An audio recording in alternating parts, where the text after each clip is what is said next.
السلام علیکم ورحمۃ اللہ۔ ہمارے تعلیمی نصاب میں ایک عبارت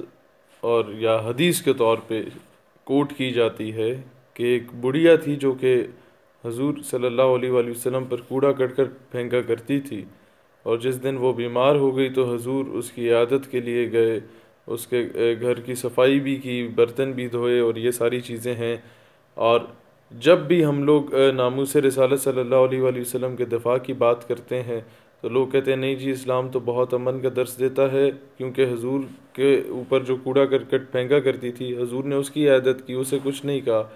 تو آپ کون ہوتے ہیں کہ حضور کے دفاع کی بات کریں؟ اس طرح کی باتیں کی جاتی ہیں۔ خیر،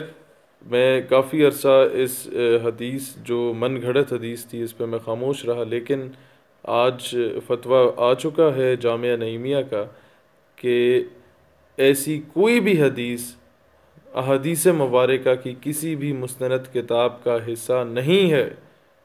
یہ من گھڑت روایت ہے جو کہ ہمیں بچپن سے پڑھائی جا رہی ہے، اور اچھی خاصی انویسٹمنٹ کی جاتی ہے ہمارے تعلیمی نصاب میں امینڈمنٹس کرنے کی، اچھی خاصی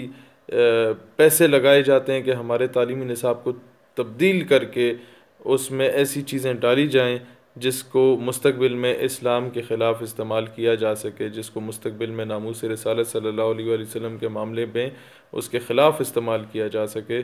تو اس پیغام کو تمام مسلمانوں تک شیئر کریں تاکہ انہیں اندازہ ہو کہ کتنی بڑی سازش ہمارے خلاف کی جا رہی تھی، اور جو فتویٰ ہے وہ میں اسی ویڈیو کے ساتھ نیچے کمنٹس میں اس کو اٹیچ بھی کر رہا ہوں، اور یہ بات حکام بالا تک پہنچائیں کہ اس طرح کی من گھڑت روایات کو ہمارے نصاب سے نکالا جائے۔ پاکستان پائندہ باد۔